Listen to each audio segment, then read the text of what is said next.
জীবনে ভালো সময় যেমন আসবে তেমনই জীবনে খারাপ সময়ও আসবে। আনন্দ এবং দুঃখ এই সব কিছু নিয়েই কিন্তু জীবনে খারাপ সময় এলে কখনোই ভেঙে পড়া উচিত না। স্বাস্থ্য মতে খারাপ সময় এই 10টি কথা যদি আপনি মাথায় রাখেন এবং এই 10টি কথাকে যদি আপনি মেনে চলেন, তাহলে কিন্তু খুব তাড়াতাড়ি আপনার জীবনে ভালো সময় ফিরে আসবে এবং আপনি খুব তাড়াতাড়ি পুরোপুরি সাফল্য পাবেন। তো চলুন জেনে নেওয়া যাক যে এই 10টি কথা কি কি। ভিডিওটা শুরু করার আগে আমি আপনাদেরকে একটা রিকোয়েস্ট করব, আপনি যদি আমাদের চ্যানেলে নতুন এসে থাকেন তো প্লিজ আমাদের চ্যানেলকে সাবস্ক্রাইব করতে আর নতুন নতুন ভিডিওর নোটিফিকেশন পাওয়ার জন্য বেল আইকনটাকে প্রেস করতে একেবারেই ভুলবেন না। 1 নম্বর, দুশ্চিন্তা ও দোষারোপ কোনোটাই কিন্তু আপনার জীবনকে বদলাতে পারবে না। অনেকেই আছে যারা খারাপ পরিস্থিতিতে বা কঠিন পরিস্থিতির মুখোমুখি হলে অন্য কারুর ওপর এই সব দোষগুলো চাপিয়ে দেওয়ার চেষ্টা করে বা নিজের এই অবস্থার জন্য অন্য কাউকে দোষারোপ করে, কিন্তু এর ফলে কিন্তু সমস্যা আরো বেড়ে যেতে পারে। অন্যের ওপর দোষ চাপিয়ে দিলেই আপনার সমস্যার কিন্তু সমাধান হবে না। তাই এই কঠিন পরিস্থিতিতে অন্য কাউকে দোষারোপ না করে বা দুশ্চিন্তা না করে নিজেকে সামলে রাখার চেষ্টা করুন। 2 নম্বর, সাময়িক সময়কে মানিয়ে নিন। বৃষ্টি হতে তো সবাই দেখেছেন, কিন্তু কখনো দেখেছেন কি আজীবনকালের জন্য বৃষ্টি হয়েই যাচ্ছে? এমনটা কিন্তু কখনো হয় না। আমাদের জীবনও কিন্তু ঠিক তেমনই। জীবনে খারাপ সময় এলেও তা কিন্তু কখনোই দীর্ঘস্থায়ী হয় না। তাই এই সময় নিজের প্রতি বিশ্বাস হারাবেন না। সবকিছুর কিন্তু একটা শেষ আছে। 3 নম্বর, আপনি সামলাতে পারবেন।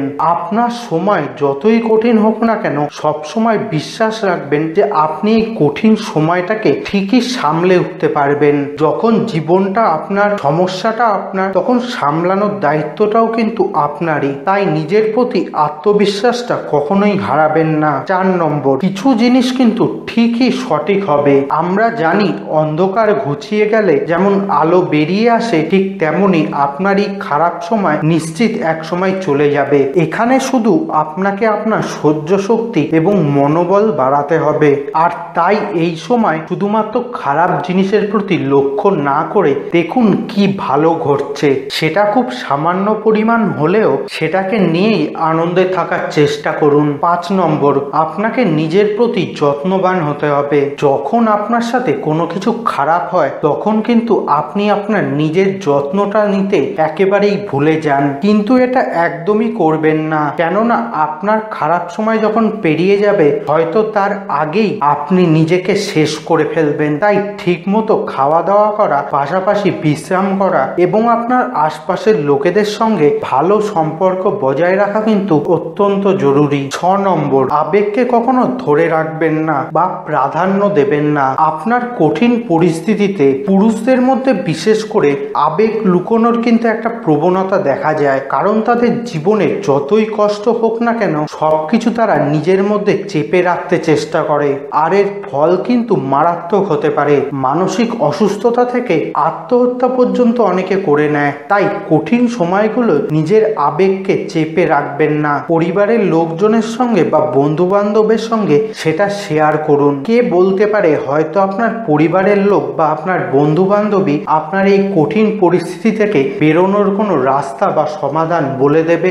7 নম্বর, ইতিবাচক চিন্তা করুন। ইতিবাচক চিন্তা জীবনের দুঃখ সময় পার করিয়ে দেয় খুব সহজেই। কখনোই আশা ছাড়বেন না। চাকরি চলে গেলে নিজেকে বোঝান, নিশ্চয়ই আপনি হয়তো এর থেকে আরো ভালো চাকরি পেয়ে যাবেন। একটা কথা মনে রাখবেন, ইতিবাচক চিন্তা ভাবনাই কিন্তু আপনাকে এগিয়ে যেতে সাহায্য করবে। 8 নম্বর, ভুলগুলো নিয়ে না ভেবে সঠিক পরিকল্পনা করুন। আপনি কি হারিয়েছেন, কেন হারিয়েছেন সেসব কথা ভুলে যান। ভবিষ্যতে আপনি কি কি পেতে পারেন বা কি কি অর্জন করার সম্ভাবনা আছে তা নিয়ে ভাবনা চিন্তা করুন এবং সেই অনুযায়ী নিজেকে তৈরি করার চেষ্টা করুন। যা হারিয়েছে তার জন্য অভিযোগ না করে বা দুঃখ না করে তাকে পুনরায় ফিরে পাওয়ার চেষ্টা করুন বা তাকে পুনরায় বানিয়ে নেওয়ার চেষ্টা করুন। 9 নম্বর, খারাপ সময় মেনে নিন এবং এগিয়ে চলুন।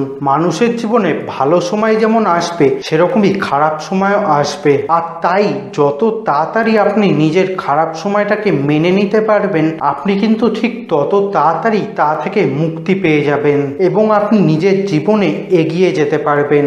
10 নম্বর, শিক্ষা নিন কঠিন সময়গুলো থেকে। জীবনের কঠিন মুহূর্তগুলো থেকে অবশ্যই শিক্ষা নিন। চাকরি হারানো বা আর্থিক সমস্যা, শারীরিক অসুস্থতার সময় আপনি কিন্তু অনেক নতুন কিছু শিখতে পারেন বা জানতে পারেন। আর এর সাথে সাথেই আপনি কিন্তু এটাও বুঝতে পারেন কে আপনার আপন আর কে আপনার সাথে আপন হওয়ার অভিনয় করছে।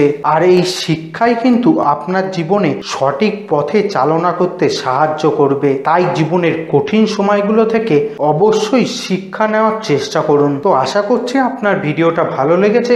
ভিডিওটাকে লাইক করতে এবং আপনার বন্ধু এবং আত্মীয় স্বজনের সাথে শেয়ার করতে একেবারেই ভুলবেন না। আর আপনি যদি এখনো আমাদের চ্যানেলকে সাবস্ক্রাইব না করে থাকেন তো দয়া করে সাবস্ক্রাইব করে দিন। আজকের মতো এখানেই শেষ করছি। আরো একটা নতুন ভিডিও নিয়ে আপনাদের সাথে আবার দেখা হবে। ততক্ষণের জন্য ভালো থাকবেন।